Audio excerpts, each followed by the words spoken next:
Aliens boasted about their speed. Humans silenced the entire arena before they blinked. The galactic arena buzzed with excitement as representatives from 12 different species gathered for the annual Interspecies Athletic Championships. The massive crystalline structure floated in the neutral zone of Kepler 442, its transparent walls offering a panoramic view of the cosmos beyond. Thousands of beings filled the stands, their various forms of communication creating a symphony of clicks, chirps, telepathic waves, and electromagnetic pulses. Commander Zethkar of the Valoxian Empire stood at the center of the arena, his chitinous exoskeleton gleaming under the artificial suns. His 4 legs, evolved for lightning-fast movement across the rocky terrain of Velox Prime, tapped impatiently against the polished floor. Around him, other species champions posed and preened, each confident in their respective abilities. Another year, another easy victory. Zethkar clicked to his aid, the sound translating through the universal communicator as smug confidence. These pathetic creatures still don't understand what true speed means. The Aquarian delegate, Flux 9, rippled with amusement, her translucent body shimmering as she communicated through bioluminescent patterns.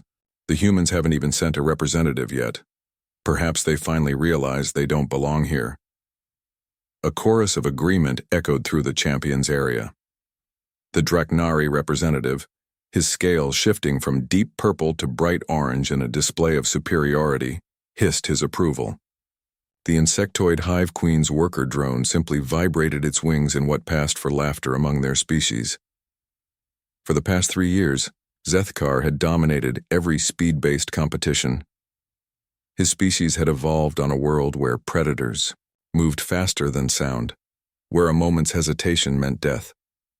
His personal record in the 100-meter dash was 0.23 seconds, a time that had left entire civilizations speechless. The arena's announcement system crackled to life, the voice of the Games Commissioner reaching every corner of the vast space. Ladies, gentlemen, and beings of all classifications, we are pleased to announce a late entry to this year's championship. Representing Earth, we have Captain Maria Santos of the United Earth Defense Force. A collective murmur of confusion swept through the arena. Earth was known throughout the galaxy as a backwater planet, its inhabitants barely capable of interstellar travel. They were the newcomers, the primitives who had only joined the Galactic Council 15 years ago. What could they possibly offer in a competition of speed?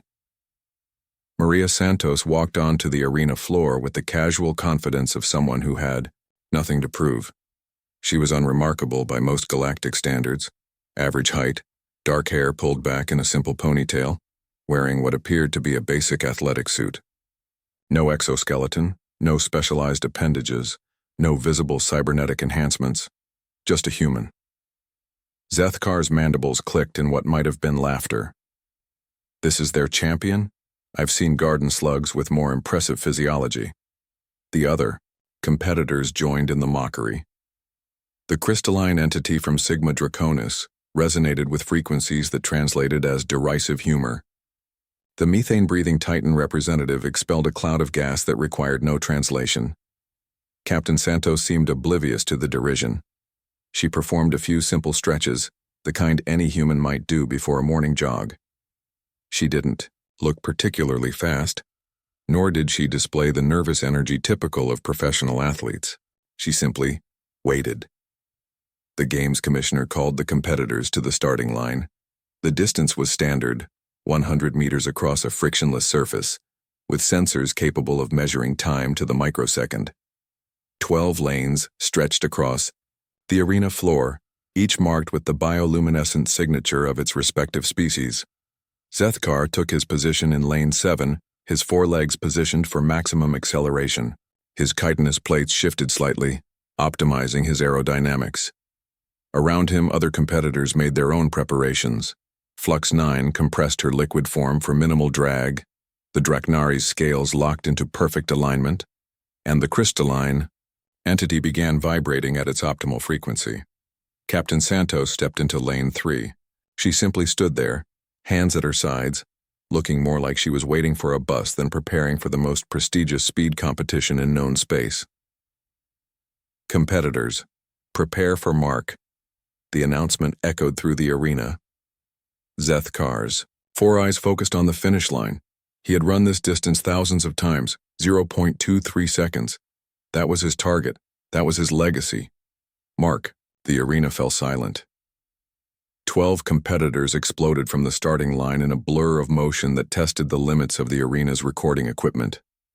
Zethkar's legs moved so fast they became invisible, his form stretching into a streak of dark chitin. Beside him, Flux 9 had become a stream of liquid mercury, while the crystalline entity phased partially out of normal space-time to reduce physical resistance. But Lane 3 remained empty. For a moment, the watching crowd thought the human had simply failed to start. Technical difficulties, perhaps. Primitive equipment malfunctioning. It wouldn't be the first time a species had embarrassed itself at the championships. Then the sensors began screaming. Every detection system in the arena activated simultaneously. The finish line registered an impact so fast, so sudden, that the measuring equipment briefly overloaded. When the readings stabilized, they displayed a time that made no sense. 1 seconds. 1 microsecond. The arena's security systems, designed to track projectiles and prevent accidents, showed only a single frame of Captain Santos at the starting line, then another frame of her standing calmly at the finish line, hand raised in a casual wave. She hadn't been recorded moving. The sensors had simply detected her presence at 2 points in space with barely measurable time between them. The silence in the arena was deafening. 12 different species, each convinced of their superiority, stared at readouts that defied physics as they understood it. Zethkar, still mid-stride at the 20-meter mark, stumbled and crashed into the lane divider. Captain Santos walked back to the starting line at a normal human pace, her breathing unchanged, not a hair out of place. She approached the stunned Games Commissioner. "Is there a problem with the equipment?" she asked, her voice carrying clearly in the absolute silence. "The readings seem a bit slow. I was holding back since this is my first intergalactic competition." The commissioner, a dignified Arcturian whose species had organized these games for 3 centuries, could only stare. His translator worked frantically to process what the human had said. "Holding back?" he finally managed. "Well, yes," Captain Santos replied, as if explaining something obvious to a child. "We didn't want to break anything important. These sensors look pretty old. How long have you been using this equipment?"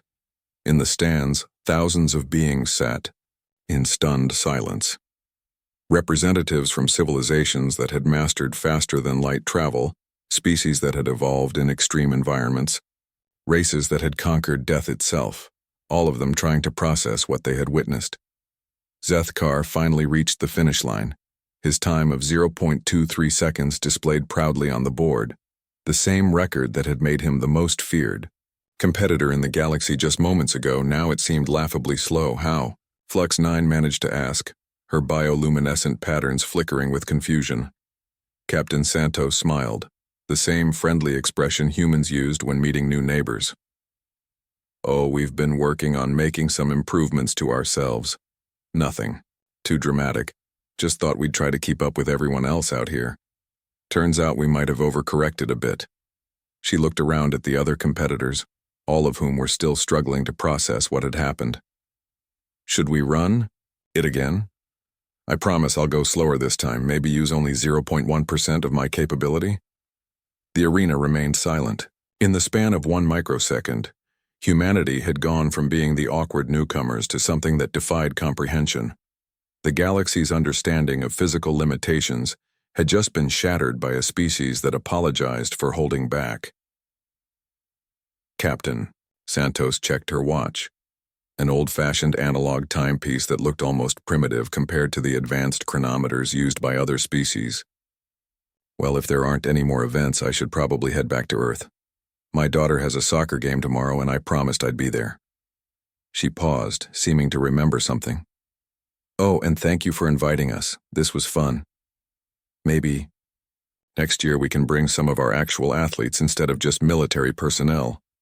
As she walked toward the arena exit, the silence finally broke, not with cheers or celebration, but with the sound of an entire galaxy reconsidering everything it thought it knew about a small blue planet.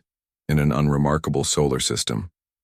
The age of human dominance hadn't begun with conquest or declaration. It had begun with a polite smile and a promise to try harder next time.